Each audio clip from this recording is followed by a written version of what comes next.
So what we're going to talk about today is we're going to talk about time. And time is something obviously everyone is aware of, and it passes through, and we all kind of notice when it passes.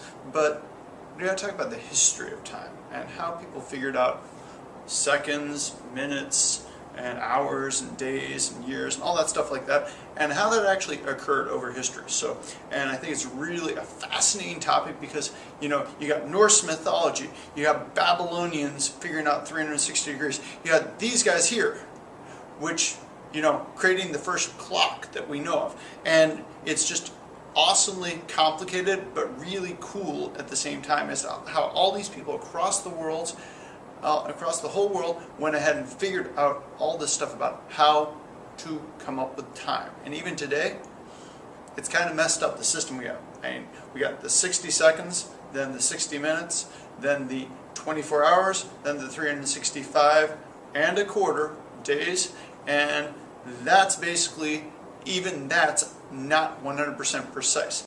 Now, to get to the idea of why we have actually 24 hours in a day, you have to start off with the idea that you have 12 moon cycles, which I know seems kind of strange, but it's an easily observable phenomenon. So just about everyone, you know, these guys here, these guys here, these guys here, these guys here, all of them realized there's 12 cycles to the moon in an average year. And when that happens, all of a sudden, people start using the number 12.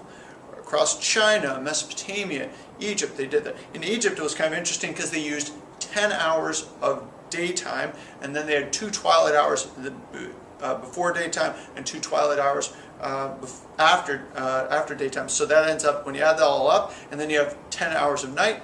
So that's how they ended up with the 24-hour cycle. And then we move on to the Babylonians, who basically broke it down even further.